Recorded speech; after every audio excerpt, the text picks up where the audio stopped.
नमस्कार साथियों। हम एमएचटी 1 के पाठ्यक्रम के अंतर्गत घनानंद के पदों की व्याख्या कर रहे थे। कुल 4 पदों की व्याख्या हम पिछले 2 वीडियो में कर चुके हैं। शेष पदों की व्याख्या आज हम इस वीडियो में करने वाले हैं। घनानंद के पदों से कुल 8 पदों की व्याख्या ही आपकी परीक्षा में पूछी जाती है। घनानंद जी को प्रेम की पीर का कवि कहा जाता है। उन्होंने श्रृंगार रस के पदों की रचना की है। विशेष रूप से वियोग श्रृंगार रस के जो पद हैं वो बहुत ही मार्मिक हैं। घनानंद जी रीति मुक्त काव्य धारा के कवि हुए हैं और उनका मानना है, लोग है लागी कवित बनावत, मोहे तो मेरे कवित बनावत।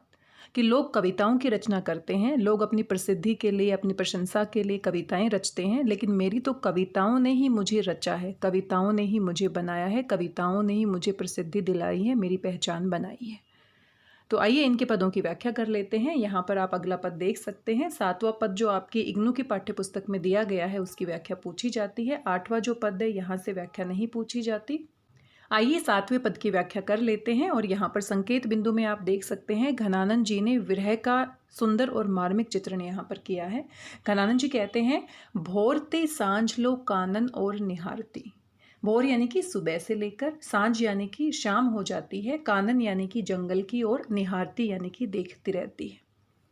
यहाँ पर घनानंद जी नायिका के विरह की दशा का वर्णन कर रहे हैं।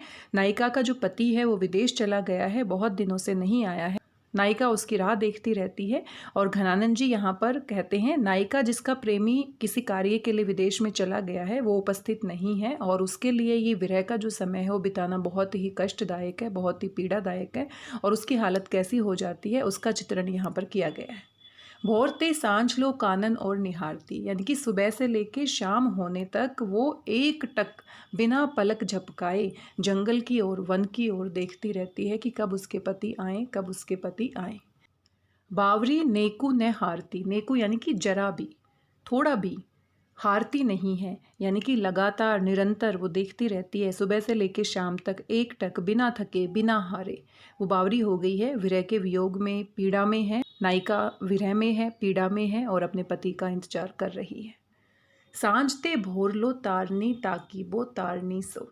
और सांझ जब हो जाती है तो सांझ से लेके भोर तक यानी कि सुबह तक वो क्या करती है, तारों को ताकीबो, ताकीबो यानी कि देखती रहती है। सांझते भोर लो तारनी ताकीबो, और सांझ से लेके भोर तक पूरी रात भर वो तारों को ताकती रहती है, देखती रहती है। तारनी सो एक तार न टारती, एक तार यानी कि एक तारे को भी, टारती यानी कि छोड़ती नहीं है। लगातार नायिका देखती रहती है बिना पलक झपकाए। उनकी आंखों की पुतलियों में एक एक तारा एक प्रतिबिंब की तरह दिखाई देता है, यानी कि वो लगातार देखती है, एक पल भर के लिए भी वो अपनी आंखों को झपकाती नहीं है।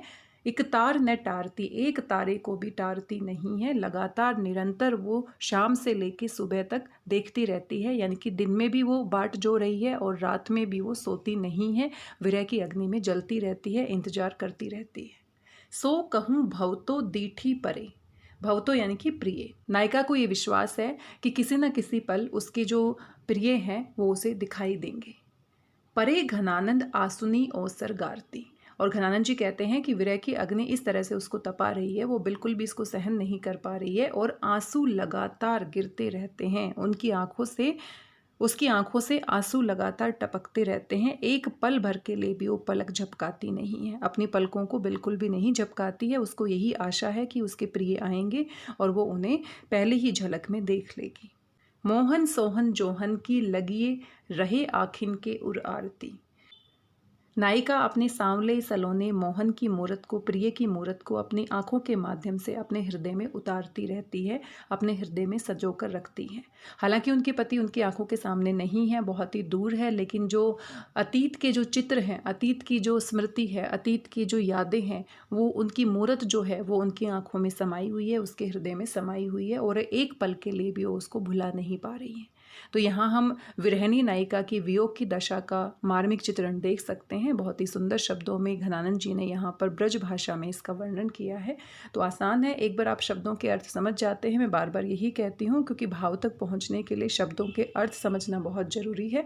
तो यहाँ पर कुछ शब्द ऐसे हैं जिसके अगर अर्थ हमें समझ में आ जाते हैं, बाकी की व्याख्या हम अपने आप समझते हुए चले जाते हैं। विशेष में हम लिख सकते हैं विरहिणी नायिका के वियोग की तीव्रता का वर्णन किया गया है, मार्मिक चित्रण किया गया है। सच्चा वियोगी जो होता है वो अपने प्रिय से अलग होने के बाद वियोग की स्थिति में भी उसकी मूर्ति को अपने मन में बसा कर रखता है। ब्रज भाषा का सुंदर प्रयोग किया गया है। इस तरीके से हम विशेष में कुछ बिंदु लिख सकते हैं। आइए दूसरे पद की व्याख्या कर लेते हैं। दूसरा पद आप यहाँ पर देख सकते हैं। यहाँ पर भी विरह की दशा का वर्णन किया गया है।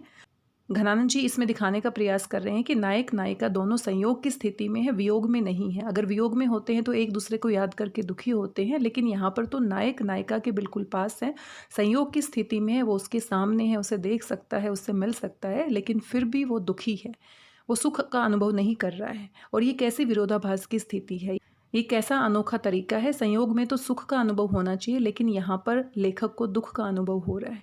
और बाद में वो इसका पता लगाने का प्रयास करते हैं। वो कहते हैं कि मैंने तो अपना सब कुछ न्यौछावर कर दिया है, समर्पित कर दिया है, अपने प्रेमिका के ऊपर सब कुछ न्यौछावर कर दिया है, अपना मन अपना हृदय भी उसको दे दिया है, और मैं उसके अधीन हूँ, पूरी तरह से मैं उसके वश में हूँ, परतंत्र हूँ। और जो परतंत्र होता है उसको कहीं पर भी सुख नहीं मिलता है। और कहा भी गया है, एक बहुत ही प्रसिद्ध पंक्ति भी आपने सुनी होगी, पराधीन सपने हूँ सुख नहीं। जो पराधीन होता है उसको सपने में भी सुख नहीं मिल सकता है। और यहाँ पर जो नायिका है, जिसको उसने अपना सब कुछ समर्पित कर दिया है, जिसके वो अधीन हो गया है, जिसके वश में हो गया है, वो स्वतंत्र है। वही जान सकती है कि दिन रात भी पास रहने के बाद भी नायक सुखी क्यों नहीं है। तो आइए देखते हैं, यहाँ पर बहुत ही सुंदर चित्रण यहाँ पर किया है और उनकी भाषा के ऊपर पकड़ हम देख सकते हैं, उनकी वाक पटुता को हम देख सकते हैं। घनानंद जी कहते हैं, कंत रमे उर अंतर में। कंत क्या होता है? प्रिय होता है। मेरा जो प्रिय है, मेरा जो प्रेमी है, रमे यानी कि समाया हुआ है, रमा हुआ है, उर यानी कि हृदय में, अंतर में यानी कि उसके अंदर तक, कि मेरे हृदय में अंदर तक मेरा प्रिय सदा मेरे हृदय में रहता है, निवास करता है, मेरे अंदर समाया हुआ है। सू लहे नहीं क्यों, और ऐसा होने पर भी वो पूरी तरह से मेरे मन में समाया हुआ है, मेरे हृदय के सिंहासन पर बैठा हुआ है, ऐसा होने पर भी नहीं क्यों सुख राशि निरंतर, सुख राशि यानी कि मुझे सुख का अनुभव क्यों नहीं हो रहा है। वो मेरे बिल्कुल सामने है, मेरे हृदय में समाया हुआ है, मैं संयोग की स्थिति में हूँ, मेरे पास है, मेरे मन के सिंहासन में वो विराजमान है, लेकिन फिर भी मैं सुखी नहीं हूँ, फिर भी मैं दुखी हूँ। मेरी पीड़ा देखकर मन में ये प्रश्न उठना स्वाभाविक है कि जब मेरा प्रिय मेरे पास है, इतना पास है, फिर भी मैं दुखी क्यों हूँ। क्योंकि संयोग की स्थिति में, पास की स्थिति में तो हमेशा सुख का अनुभव होना चाहिए, लेकिन ऐसा नहीं है। यहाँ पर घनानंद जी ने विरोधाभास की स्थिति को बहुत ही चतुराई से दिखाया है। दंत रहे गहे अंगुरीते, दंत यानी कि दांतों के नीचे, रहे गहे, गहे यानी कि पकड़ के रखना यानी कि दबाना, अंगुरी यानी कि अंगुली को। इस तरह की स्थिति को देखकर दांतों तले उंगली दबा लेता हूँ। मैं खुद भी हैरान हो जाता हूँ कि ये कैसी स्थिति मेरी हो गई है। जू वियोग के तहे तहे परतंत्र। बाद में वो समझने का प्रयास करते हैं कि मेरी ऐसी स्थिति क्यों हो गई है। लोग वियोग में तो दुखी होते हैं, वियोग के तहे तचे, तो यहाँ पर तेह का मतलब होता है आंच पर, और तचे यानी कि पकना, यानी कि वियोग में तो लोग जलते रहते हैं, विरह की अग्नि में पकते रहते हैं। लोग वियोग में तो विरह की अग्नि में जलते रहते हैं, पकते रहते हैं। क्यों? क्योंकि ऐसा तो होता है, लेकिन यहाँ तो संयोग की स्थिति में भी मुझे दुख का अनुभव हो रहा है, मैं विरह जैसा अनुभव कर रहा हूँ। क्यों? क्योंकि मैं परतंत्र हूँ, मैं पराधीन हूँ। मेरा सब कुछ किसके अधीन हो गया है? मेरे प्रिय के अधीन हो गया है, मेरी प्रेमिका के अधीन हो गया है। तो यहाँ पर जो कवि है बहुत ही चतुराई के साथ अपने मन की दुविधा का, अपनी स्थिति का यहाँ पर वर्णन करते हैं। जो दुख देखती हो घनानंद रैन दिना। घनानंद जी यहाँ पर कहते हैं कि जो दुख मुझे लगा हुआ है, संयोग की स्थिति में भी मैं दुख का अनुभव कर रहा हूँ। रैन दिना बिन जान सुतंत्र, तो दिन रात जो मुझे दुख खाए जा रहा है, जो मुझे पीड़ा सता रही है, विरह जैसी पीड़ा सता रही है, उसके बारे में मैं कुछ भी नहीं जानता। जान सुतंत्र, वही जान सकता है जो स्वतंत्र है। मेरी प्रेमिका है जो कि स्वतंत्र है, जिसके अधीन मैं हूँ, वो पूरी तरह से स्वतंत्र है, वो मेरे ऊपर पराधीन नहीं है। तो वही जान सकती है, इस बात का मर्म वही समझ सकती है, वही मुझे ठीक ठीक से इसके बारे में बता सकती है। मैं तो इसको समझ ही नहीं पा रहा हूँ, मैं एक दुविधा की स्थिति में हूँ। स्वतंत्र चित्त वाली जो मेरी प्रेमिका है, वही इस स्थिति को समझ सकती है, मेरी पीड़ा को समझ सकती है। जाने वेई दिन राती बखाने ते, जाय परे दिन राती को अंतर। वही जान सकती है, वही इसके बारे में जान सकती है। दिन रात बखान करने से, दिन रात इसका वर्णन करने से ये परे है, यानी कि अनिर्वचनीय है। यानी कि मेरी जो पीड़ा है वो अनिर्वचनीय है, इसका वर्णन मैं नहीं कर सकता, इसको मैं शब्दों में बयान नहीं कर सकता, सिर्फ इसको महसूस किया जा सकता है। दिन राति को अंतर, अगर मैं इसको बताने का प्रयास करता हूँ, इसका वर्णन करने का प्रयास करता हूँ, तो इसमें दिन रात का अंतर आ जाता है। दिन रात का अंतर यहाँ पर मुहावरा है, यानी कि जो बात मैं कहना चाह रहा हूँ, जिस पीड़ा को मैं बताना चाह रहा हूँ, उसको मैं शब्दों में बयान नहीं कर सकता, उसको केवल अनुभव किया जा सकता है, उसको मैं वाणी प्रदान नहीं कर सकता। तो यहाँ पर विरोधाभास की स्थिति का बड़ी ही चतुराई से घनानंद जी ने वर्णन किया है। आशा करती हूँ आपको समझ आया होगा। विशेष में हम लिख सकते हैं वियोग की तीव्रता का मार्मिक वर्णन किया गया है। घनानंद जी ने विरोधाभास की स्थिति का वाक पटुता से बहुत ही सुंदर चित्रण किया है। सच्चा विरही वही होता है जिसके प्रिय की मूर्ति हमेशा उसके मन में समाई रहती है, दूर रहने पर भी वो उसके साथ रहता है। दिन राति का बार बार प्रयोग चमत्कार उत्पन्न करने वाला है। मुहावरों का प्रयोग सुंदर बन पड़ा है, जैसे दंत रहे गहे अंगुरी दांतों तले उंगली दबाना, दिन रात का अंतर, विरोधाभास, अनुप्रास अलंकार, यमक अलंकार की छटा हम यहाँ पर देख सकते हैं। आइए आगे बढ़ जाते हैं। इस पद में आप देख सकते हैं संयोग और वियोग का एक साथ चित्रण किया गया है। संयोग की स्थिति में वो कैसा महसूस करते थे और उसके साथ साथ वियोग की स्थिति में वो कैसा महसूस कर रहे हैं, तो दोनों का साथ साथ तुलनात्मक वर्णन किया गया है। बहुत ही चतुराई से यहाँ पर घनानंद जी ने इसका वर्णन किया है। तो आइए देखते हैं कैसे यहाँ पर इन्होंने ये बातें कही हैं। तब तो छवि पीवत जीवत है, पीवत यानी कि पान करना, देखना, दर्शन करना। तब तो यानी कि जब संयोग की स्थिति में थे, जब नायिका मेरे पास थी, मैं उसकी छवि को देखकर, मैं उसके रूप को देखकर, उसके दर्शन कर कर, उसके रूप का पान करके जीवित रहता था। वो मेरे जीवन का आधार थी। लेकिन अब मैं संयोग में नहीं हूँ बल्कि वियोग की स्थिति में हूँ। तो अब हालत कैसी हो गई है? अब सोचन लोचन जात जरे। अब उस संयोग की स्थिति के बारे में सोच कर, उसको याद कर कर, लोचन यानी कि आंखें, जात जरे, जरे यानी कि जल रही हैं, वियोग की अग्नि में जल रही हैं। अब वो जो सुख के पल थे, संयोग के पल थे, संयोग के पलों में जितना सुख अनुभव होता था, जितना आनंद आता था, उतना ही यहाँ पर व्याकुलता और बेचैनी महसूस हो रही है। हित पोष के तोष सु प्राण पले। हित यानी कि प्रेम, पोष यानी कि पोषण, तोष यानी कि संतुष्टि। कि जब हम संयोग में थे, जब एक दूसरे के पास में थे, एक दूसरे के साथ हम रहते थे, तो जो प्रिय था मेरा, उसके प्रेम का जो पोषण था, जो प्रेम मुझे मिलता था, उससे मुझे संतुष्टि मिलती थी। सुप्राण पले, मेरे प्राणों का पोषण होता था, मैं जीवित रहता था, मेरे जीवन का आधार था। यानी कि संयोग की स्थिति में अपने प्रिय को देख देख कर, अपने प्रिय को निहार निहार कर, अपने प्रिय के प्रेम को पाकर मैं संतुष्टि का अनुभव करता था। मेरे प्राण पलते थे, मेरा जीवन चल रहा था, मेरी सांसें चल रही थी। बिल्लात महादुख दोष भरे। लेकिन अब इतनी बेचैनी है, लेकिन वियोग की स्थिति में मैं व्याकुल हो रहा हूँ, बहुत बेचैन हो रहा हूँ, और ये बहुत ही दोष से भरा हुआ है, बहुत ही दुखदायी है, बहुत बड़ा मुझे वियोग का दुख मिला है, मैं इसको सहन नहीं कर पा रहा हूँ। घन आनंद मीत सुजान बिना सब ही सुख साज समाज टरे। घनानंद कहते हैं कि जो मेरा मित्र था, मेरा प्रिय मित्र था, सुजान था, उसके बिना सारे जो सुख हैं, जो साज सज्जा है, जो सुख का व्यवहार है, वो सारा ही दूर हो गया है, मुझसे छिन गया है। यानी कि अब मुझे एक पल भी सुख नहीं मिलता है, मैं विरह की अग्नि में जलता रहता। तब हार प्रहार से लागत है। जब हम संयोग में थे, जब एक दूसरे के साथ थे, तो जो नायिका ने मोतियों की माला पहनी हुई होती थी, वो प्रहार के समान लगती थी। यानी कि उसके सौंदर्य से मैं घायल हो जाता था, मेरे ऊपर प्रहार हो जाता था और मैं इसमें आनंद की अनुभूति करता था। अब आनी के बीच पहाड़ पड़े, तो यमक अलंकार की छटा हम देख सकते हैं। पहाड़ और पहाड़ यहाँ पर दो बार शब्दों का प्रयोग किया गया है और दोनों ही बार अलग अर्थ में प्रयोग किया गया है। पहला जो पहाड़ है वो प्रहार के रूप में किया गया है और दूसरा पहाड़ है वो पहाड़ के रूप में, पर्वत के रूप में यहाँ पर इसका अर्थ लिया गया है। अब आनी के बीच पहाड़ पड़े, और अब हम दोनों के बीच में इतनी दूरी आ गई, हम वियोग की स्थिति में, और ऐसे लगता है कि एक बहुत बड़ा पहाड़ बीच में आ गया है। अब वो प्रहार नहीं है, प्रहार है जो आनंद देने वाला था, अब वो जो प्रहार है वो दुख देने वाला बन गया है। तो यहाँ पर एक वियोग का पहाड़ हम दोनों के बीच में आ गया है। तो इस प्रकार से यहाँ पर संयोग और वियोग दोनों का एक साथ चित्रण कर कर तुलनात्मक स्थिति को दिखाया गया है कि तब कितनी अच्छी स्थिति थी और अब कितनी दुखदायी स्थिति हो गई है। अगला सवैया आप यहाँ पर देख सकते हैं, और यहाँ पर प्रिय की प्रतिकूलता का वर्णन किया गया है। यानी कि यहाँ पर जो प्रिय है, जो प्रेमी है, जो सच्चा ईश्वर है, वो कितना महान है, और जो भक्त है, जो सच्चा प्रेमी है, उसकी तुच्छता के बारे में दिखाया गया है। बहुत सारे उदाहरण यहाँ पर कवि दे रहे हैं और उनके माध्यम से स्पष्ट करने का प्रयास कर रहे हैं कि मेरा प्रिय जो है वो बहुत महान है, और वो विनम्र निवेदन भी करते हैं कि अपनी उदारता मुझ पर दिखाएं और अपने प्रेम का पात्र मुझे समझें। तो देखते हैं यहाँ पर कौन कौन से उदाहरण दिए गए हैं और किस प्रकार प्रिय की प्रतिकूलता के बारे में वर्णन किया गया है।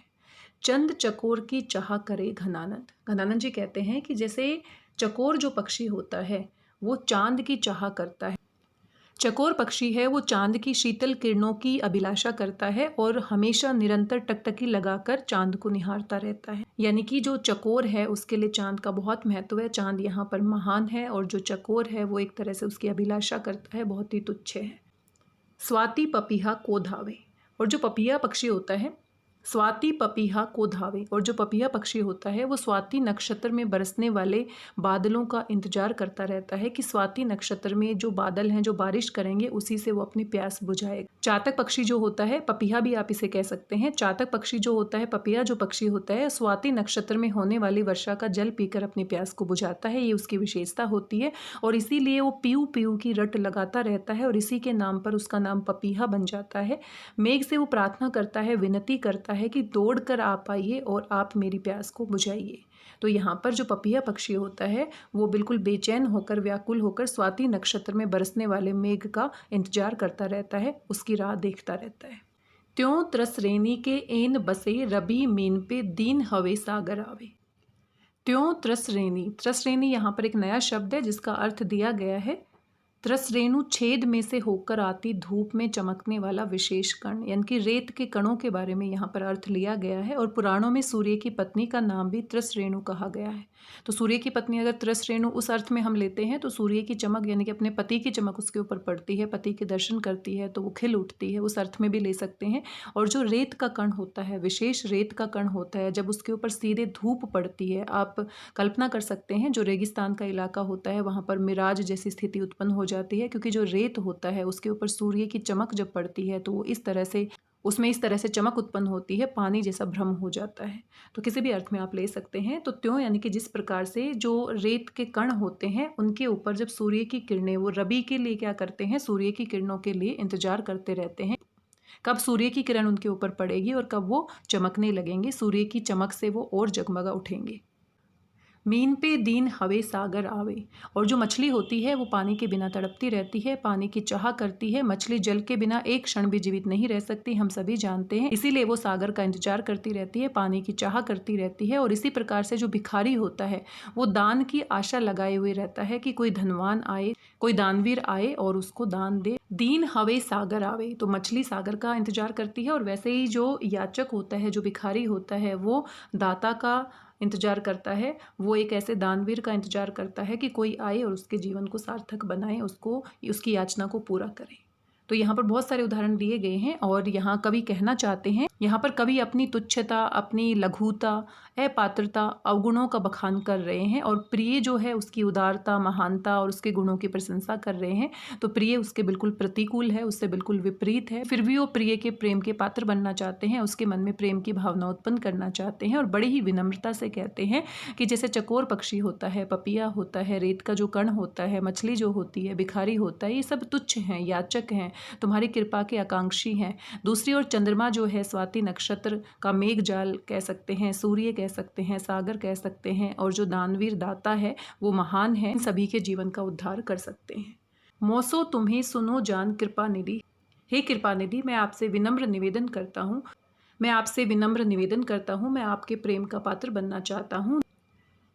नहीं निभाइबो यो छवि पावे, कि आप अपने दर्शन दीजिए, आप अपने प्रेम का पात्र मुझे समझिए और जो ये प्रेम का निर्वाह है, प्रेम की रीति का निर्वाह है, उसको आप निभाइए। यानी कि मैं बहुत ही विनम्र निवेदन करता हूँ, मैं तुच्छ हूँ, मैं इतना महान नहीं हूँ, आप महान हैं, सर्वश्रेष्ठ हैं और आप अपने प्रेम का पात्र मुझे बनाइए।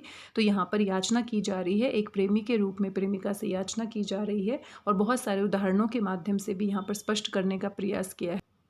जो अपनी रुचि राची, रुचि यानी कि अपनी इच्छा से, अपनी पसंद से, राची यानी कि अनुरक्त होकर, कुबेर सु रंक ही, रंक ही क्या होता है, निर्धन को या दरिद्र को। जो कुबेर होता है वो अपनी इच्छा से, अपनी रुचि से अनुरक्त होकर, प्रसन्न होकर, जो रंक होता है, जो याचक होता है, ले निज अंक बसावे, उसको अपनी गोद में बिठा लेता है, उसका उद्धार कर देता है, उसको धनवान बना देता है। बिल्कुल वैसे ही यहाँ पर जो प्रेमी है वो अपनी प्रेमिका से याचना कर रहा है कि तुम भी अपनी छवि मुझे दिखाओ, तुम भी अपने प्रेम का पात्र मुझे बनाओ और तुम्हारा ही अब मुझे सहारा है। हे कृपा निधि, मुझ पर कृपा करो, तुम्हारे प्रेम का प्रतिदान मुझे मिले, यही मेरी आकांक्षा है, यही मेरी कामना है। मैं बिल्कुल वैसे ही चकोर की भांति, पपीहे की भांति, मछली की भांति, दीन याचक की भांति तुमसे याचना करता हूँ। अपनी इच्छा से, अपनी पसंद से जिस प्रकार अनुरक्त होकर कुबेर किसी गरीब को, याचक को अपनी गोद में बिठा लेता है, अपनी गोद में आश्रय दे देता है, उसके जीवन को सफल बना देता है, वैसे ही मुझे भी अपने प्रेम का प्रतिदान मिल जाए,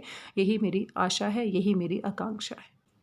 यहाँ पर हम देख सकते हैं प्रिय की जो स्थिति है और जो प्रेमिका की स्थिति है वो दोनों की स्थिति अनुकूल नहीं है, एक दूसरे की प्रतिकूल है, और फिर भी वो प्रेम की याचना करते हैं। बहुत ही सुंदर शब्दों में यहाँ पर उन्होंने इसका वर्णन किया है, इसीलिए उनको प्रेम की पीर का कवि कहा जाता है, शब्दों का जादूगर भी हम कह सकते हैं। बहुत ही सुंदर शब्दों में बहुत ही सुंदर भावों की अभिव्यक्ति उन्होंने यहाँ पर की है। विशेष में हम फिर से लिख सकते हैं ब्रज भाषा का सुंदर प्रयोग किया गया है, दृष्टांत उदाहरण का प्रयोग यहाँ पर किया गया है, बहुत सारे उदाहरण दिए गए हैं, अनुप्रास अलंकार हम देख सकते हैं, मुहावरेदार सुंदर ब्रज भाषा का प्रयोग किया गया है, साथ में सच्चे प्रेमी और विरही की स्थिति को दिखाया गया है। सच्चा प्रेमी और सच्चा भक्त वही होता है जो स्वयं को लघु मानता है और अपने ईश्वर को, जो अपने आराध्य को महान मानता है और स्वयं को तुच्छ समझता है, तो उसकी सच्ची कसौटी यहाँ पर दिखाई गई है।